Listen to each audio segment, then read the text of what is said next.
तो हम भी बिहार से बिलोंग करते हैं, लेकिन आज से 6 साल पहले का घटना है जो हम इस जगह पे आए थे। मैं आपको अपने बारे में बताना चाहता हूँ कि मेरा नाम विकास जारी हुआ और हम पासी बिरादरी से बिलोंग करते हैं। तारी बेचने का काम करते थे अपने पापा के साथ में, क्योंकि कोई भी काम मजबूरी से किया जाता है, शौक से नहीं किया जाता है। यस या नो? तो मैं एक मिडिल फैमिली से था, पढ़ाई लिखाई के साथ साथ मेरे पापा का हाथ बढ़ाता था, बट मुझे भी बाहर में पढ़ने का शौक था। तो मैंने अपने पापा से सेट किया कि पापा मुझे इस जगह पे जाना है, मुझे यहाँ पे जाना है पढ़ने के लिए। तो मेरा सपना था सबसे पहले नंबर तक मैट्रिक में फर्स्ट डिवीजन करेंगे, ना तो फर्स्ट किए ना तो थर्ड किए, बीच में आ गया सेकंड डिवीजन हुए। उसके बाद मेरा सपना था या तो भागलपुर में पढ़ेंगे या तो पटना में पढ़ेंगे, ना तो पटना में पढ़ पाए ना तो भागलपुर में पढ़ पाए, बीच में बेगूसराय चले गए। बेगूसराय में पढ़ाई कर रहे थे। पढ़ाई के दरमियान एक मेरा ही क्लासमेट जो मुझे इसके बारे में बताए, उन्होंने बोले कि विकास जी एगो ऐसा फॉर्म निकला है जिसमें आपका जिंदगी बन जाएगा। हम बोले भैया, हम सोचे कि कोई ऐसा फॉर्म, कौन सा फॉर्म है जिसमें जिंदगी बनना है। तो मैंने हंसा, लेकिन होता है ना कि एक दो बार दोस्त बोलता तो थोड़ा लगता है कि चलो जाकर के देखते हैं क्या बात है। तो मैंने भी गया समझने के लिए, लेकिन आज उस समय जो मैं समझा, हो सकता है यहाँ पे बैठे होंगे लोग तो कोई एक लोग के माध्यम से समझे होंगे, कोई 5 लोग के माध्यम से समझे होंगे, लेकिन मैं उस समय जो समझ रहा था करीब करीब 450 लोग के बीच में सुन समझ रहा था। लेकिन जिसके थ्रू से गया उन्होंने पहले ही डरा दिया था कि देख भाई, अगर तुम जो आगे जा रहे हो अच्छा से समझना। और जैसे आगे में जाके बैठा दिया मुझे, मैं पहली बार कोई भी क्लास में आगे बैठा हूँ, क्योंकि मैं डर से, क्योंकि भूसकोल था पढ़ने में, इंग्लिश भी नहीं आती थी, बहुत सारा कमजोरी था, मैं तो समझिए कि समझ में ही नहीं आता था। लेकिन अगर बात किया जाए तो वहां पे जब गए तो जो स्पीकर थे उन्होंने बोला देख भाई अच्छा से समझना, नहीं तो कोई क्वेश्चन करेंगे। उन्होंने डरा दिया कि कोई क्वेश्चन करेंगे। अब मेरा कान जो है तेज हो गया, आप कोई क्वेश्चन करेगा, यहाँ लड़का लड़की ढेरी बैठल है और हमको सबसे ज्यादा डर लगता था बेइज्जती से कि बेइज्जत हो जाएंगे। तो मैंने उस प्रोजेक्ट को बहुत अच्छे तरीके से समझा। मैं उसको जरूर था पढ़ने में, लेकिन मेरे में एक खासियत क्या था कि जल्दी बहुत कुछ घुसता नहीं था। अगर कोई चीज घुस गया तो जल्दी निकलता नहीं। तो मुझे इस संस्था के बारे में जो बता रहे थे वो कोई और नहीं, अगर मैं बात करूं ये संस्था के बारे में बता रहे थे मिस्टर पंकज बेमेजा को जबरदस्त तालियां दी। बेगूसराय एक जगह है वहां पे बता रहे थे, मैं समझा, बहुत अच्छा लगा। लेकिन इंग्लिश का जो बहाली आ रहा था कि इंग्लिश कई ऐसा चीज, एक को जगह हिंदी नहीं, सब जगह इंग्लिश, गुड एसोसिएशन तो गुड ऑफर तो रिकॉग्निशन, मतलब किसी का अर्थ मालूम नहीं था। लेकिन 3-4 को बात तो दिमाग में सेट कर गया। पहला तो से तारी, क्योंकि तारी बेचते थे, और दूसरा तो से तारबूज, पंकज सर तारबूज बेचते थे। उन्होंने दिखाए थे कि मैं इस संस्था से पहले मैं रोड पर बैठ के तारबूज बेचता था। तो मैंने तर्ज, कई बार क्या होता है ना, अरे वो नाटो छो तो हम नाटो, मतलब वो गेलो आगे तो हम आगे जेबो। जैसे कि आज सर ने एक लड़का से मिला रहे थे कि वो ऐसा है, तो मैंने भी तर्ज किया कि तो से तारबूज तो से तारी, अगर तारबूज वाला कुछ कर सकता है तो तारी बेचने वाला भी बहुत कुछ कर सकता है। तो वहीं से पहला सपना आया। दूसरा सपना आया कि आप अगर मेरा वॉइस में देखेंगे तो मैं मोदी का मिमिक्री करता हूँ। 2014 से मोदी जी को मैं बहुत अच्छा जानता था, कि बच्चा जानता था। आता था तो कुछ पढ़े अथवा ना पढ़े, मोदी के बारे में पढ़ते थे तो उनका जो भाषा है ना, भाषा मेरे दिमाग में आ गया। तो मेरा सपना था मोदी बनने का, अरे कि मोदी बनेंगे, मोदी जैसा बनेंगे। तो मुझे जब यहाँ पे आए तो बोला कि आप ये सिस्टम के माध्यम से एरोप्लेन पे चढ़िएगा। हम बोले कि मेरा पिताजी को तो उतना औकात नहीं है, लेकिन अगर इस सिस्टम में आ जाएंगे तो मोदी की तरह फोटो खिंचाएंगे और मोदी की तरह जाने का मौका मिलेगा। तो दोस्तों यही 3-4 सपना होता है। मैं यहाँ पे मैं चैलेंज के साथ कहता हूँ, यहाँ पे जितने भी लोग बैठे होंगे ना, स्मार्ट कॉमर्स समझ के नहीं बैठे होंगे। मुझे मालूम है 5% लोग होंगे जो समझ के बैठे होंगे, लेकिन 95% लोग या तो किसी को इनकम अच्छा लगा होगा, या तो घूमने फिरने का बात अच्छा लगा होगा, या तो ये एक जगह से दूसरी जगह जो एक घुमाया जाता है वो अच्छा लगा होगा। लेकिन मुझे 3-4 चीज समझ में आया, तो मैंने गया पापा के पास में। पापा को मैं, क्योंकि हर एक पिताजी को कौन जानता है उसका बेटा, तो मैंने बोला कि जाते हैं अपने से हीरो बन के पापा को बताएंगे। पापा को जैसे हीरो बन के बताए तो 3-4 थाप घिस दिए। क्यों? क्योंकि मेरे सोसाइटी के अंदर में, मेरे परिवार के अंदर में 1-2 लोग कंपनी में फंस गए थे, और कंपनी में फंसने के बाद में आज होता है ना कि देखिएगा, जब एक लड़की भाग जाती है एक गांव से, तो उस लड़की का, उस गांव का अधिकतर लड़की को उसी नजरिया से देखा जाता है। यस या नो? तो कभी क्या होता है कि कोई भी आदमी कोई कंपनी में फंस जाता है तो वो भी बोलता है कि ये भी कंपनी उसने जो है कि नहीं है। तो वही मेरे साथ हुआ। पापा को बिलीव नहीं हुआ। बिलीव जब नहीं हुआ तो मैंने इधर उधर से, क्योंकि तारी बेचता था, तो कुछ लोग से कॉन्टेक्ट रखे थे, है कि नहीं है, जिसको हम लोग पियक्कर कहते हैं। तो उन लोग से मैंने इधर उधर पैसा एकत्र किया, और एकत्र करने के बाद में पापा को जानने भी नहीं दिया। पापा को नहीं जानने दिया। दोस्त, आज से 6 साल पहले की कहानी है। जब मैं यहाँ पे चुपचाप आया तो 1 साल के बाद भैया को कैसे पता चल गया। पता कैसे चला मालूम है? आप लोग आश्चर्य करिएगा।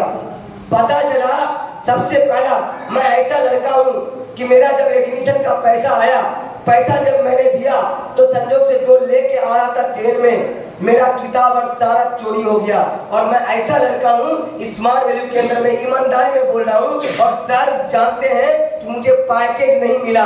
मैं यहाँ पे कंप्यूटर पढ़ाई भी नहीं किया, लेकिन इस जगह पे पॉजिटिव मुझे आगे बढ़ना था, क्योंकि मैंने क्या बोला, जो मेरे दिमाग में आ जाता है तो मैं कुछ चीजों को देखता नहीं हूँ, आगे बढ़ जाता हूँ। तो मैंने आगे बढ़ना स्टार्ट किया। आप सोचिए कि जब एक बार का बात था कि मेरे नीचे में 0 बैलेंस था, उसके वजह से मेरा रुपया रुक गया था, और 19,000 का चेक पहली बार आया था, और वो उस समय था अगस्त का महीना, और अगस्त का महीना में चेक आया था, और चेक के साथ में कंपनी क्या देती है, वो कैटलॉग, प्रोडक्ट कैटलॉग। तो हमारे भाई जो थे उन्होंने बोला, पहले तो मेरा पापा चेक देख करके दादा बहुत खुश हो गए कि छोड़वा हमारे लगले भोरते पैसा, लेकिन छोड़वा चुपे चाप कर ले के, लेकिन देखिए रूपा आए छे। अब सवाल आता भैया लोग पे, क्योंकि भैया लोग ने भी मना किया।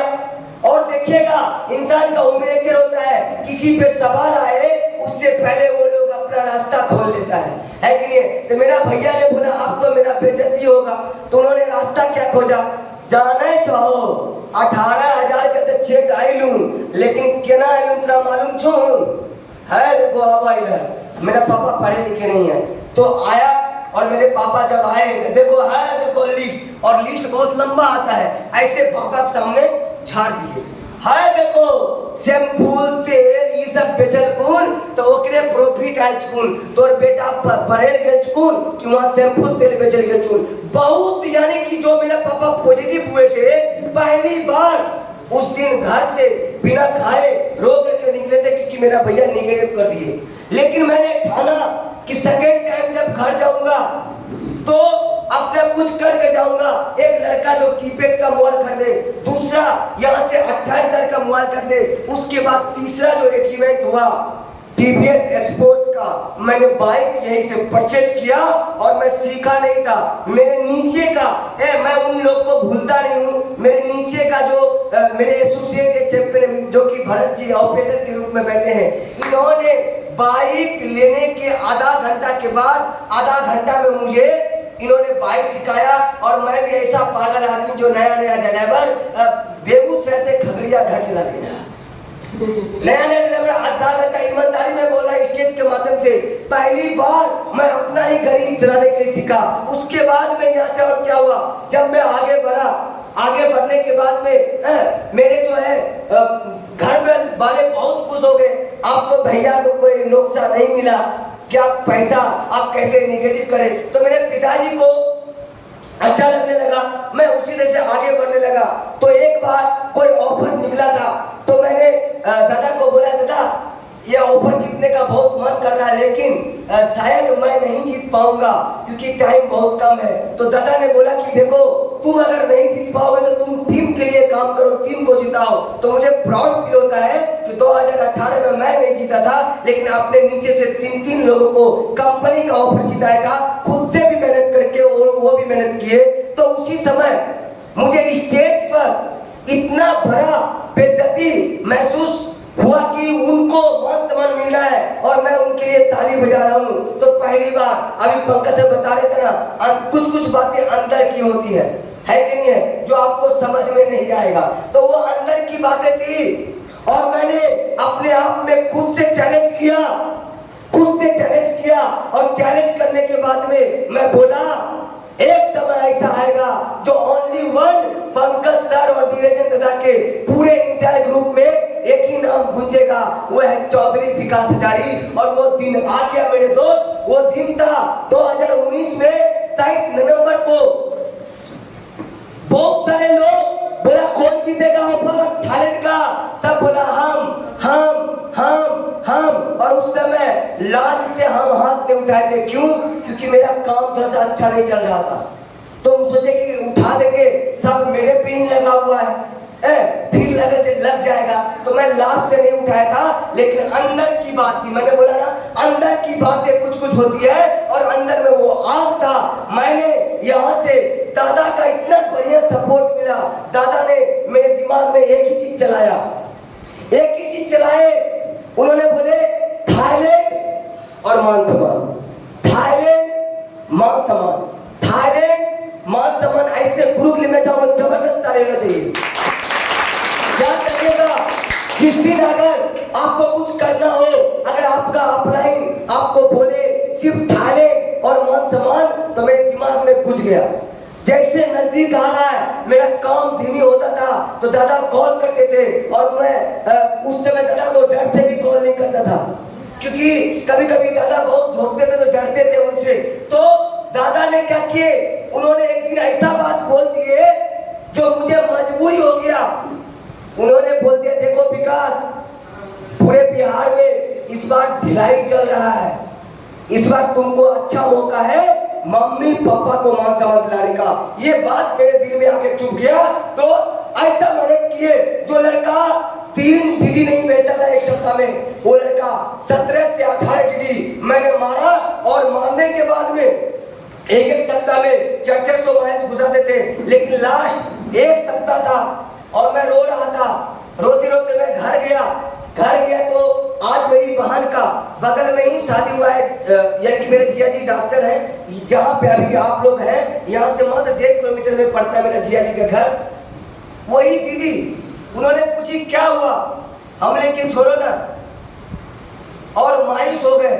मेरी दीदी ने पूछी मेरा कारण, और मेरी दीदी भी उस समय ऑफर के टाइम में 4 एडमिशन दीदी दी, और मेरा टीम के सामने मैं रो दिया। रोने के बाद में पहली बार मेरे टीम के अंदर में वो जुनून देखे थे जो एक लीडर को जिताने के लिए, एक ने बोला सर मैं 4 दूंगा, एक ने बोला मैं 4 दूंगा, एक ने बोला मैं 4 दूंगा। आज वो लोग बैठे हुए हैं, जैसे मसूदन जी बोले कि सर कितना दें, हमने मसूदन जी आपसे 3 चाहिए। गुलशन जी को मैंने बोला आपसे 5 चाहिए। घनश्याम जो कि मेरा मौसी का बेटा है, उनको मैंने बोला 5 चाहिए। इन लोगों ने, मैं क्या बताऊं, घनश्याम जी भी 5 किए, मसूदन जी भी 5 किए। इस तरीके से 18 डिग्री मैंने लास्ट 7 दिनों में मार करके थाईलैंड ऑफर जीता। और 23 नवंबर को मेरा मम्मी पापा के बीच में पूरा पटना में मान सम्मान मिला। और मेरे पिताजी ने बोले कि मुझे विश्वास नहीं था, ये मेरा पीछे का था, ये आग था। और लड़का यहाँ पे आए, जब यहाँ पे मैंने गोल्ड बना, 80,000 का जब बोनस आया, तो मैंने 1,30,000 का मैंने अपाची परचेज किया। उनके बाद में मेरा करीब अगर बात किया जाए तो करीब 82,000 के करीब में मैं कार शोरूम में पेमेंट दे चुका हूँ। मैं कार लेता, लेकिन उसी बीच में कुछ घटनाएं हो गई। मेरा भैगड़ा जो है देहांत हो गया, तो मैं उसी में मैं अपना टारगेट आगे बढ़ा दिया, मैं लूंगा जरूर। उसके बाद में 1.5 लाख के लागत से मैंने खुद का कंप्यूटर इंस्टीट्यूट भी मैंने अपने जिला में खोला था और आगे बढ़ा। और इस जगह पे आगे आज अगर बात किया जाए तो एक अपना खानदान में पहला लड़का हूँ जिसके पास में पासपोर्ट है, और ये सारा चीज हो पाया पंकज सर और निरंजन दादा के वजह से हो पाया। मैं तो दादा के लिए जबरदस्त ताली होना चाहिए। आज हमारे चैंपियन जो हमारे पल पल साथ में रहते हैं, जैसे कि भरत जी हो गया, रोहित जी हो गया, गुलशन जी हो गए, घनश्याम जी हो गए, मसूदन जी हो गए, और भी बहुत सारे देवगढ़ से और भी बहुत सारे पूर्णिया से हैं जो हमारे साथ में काम कर रहे हैं। बहुत अच्छा लग रहा है। मैं एक कैरियर कर रहा हूँ, मुझे मालूम नहीं कि कौन यहाँ पे कितना दिन तक करेंगे, लेकिन मैं विकास हजारी एक बाप का पैदाइश हूँ। जिंदगी भर एक ही काम करूंगा, वह है स्मार्ट वैल्यू। वह है स्मार्ट वैल्यू, क्योंकि स्मार्ट वैल्यू ने मुझे जिंदगी देने के लिए सिखाया, मुझे स्मार्ट वैल्यू ने जिंदगी सिखाया है। मैं एक शायरी बोलूंगा और अपने वाणी को क्लोज करूंगा। वो शायरी है, अभी मैं आपको बता दूं 5 से 6 दिन के अंदर में मैं फिर से SPL 12 थाईलैंड ओपन जीतने वाला हूँ। एक आईडी से, मम्मी के आईडी से जीत चुका हूँ, और मैं अपना खुद के आईडी से 7 दिन के अंदर में, एक बाप का पैदाइश हूँ, 7 दिन के अंदर में विकास हजारी SPL 12 थाईलैंड ओपन जीत रहा है। इसी स्टेज के माध्यम से मैं चिल्ला के जा रहा हूँ, और 7 दिन, और मैं एक ही चीज शायद बोल के जाऊंगा आपके बीच में, जीतूंगा मैं, ये खुद से वादा करो। जीतूंगा मैं, ये खुद से वादा करो। जितना सोचते हो कोशिश उससे ज्यादा करो, जितना सोचते हो कोशिश उससे ज्यादा करो। तकदीर भी रूठे पर हिम्मत ना टूटे, तकदीर भी रूठे पर हिम्मत ना टूटे। मजबूत इतना अपना इरादा करो, मजबूत अपना इरादा करो।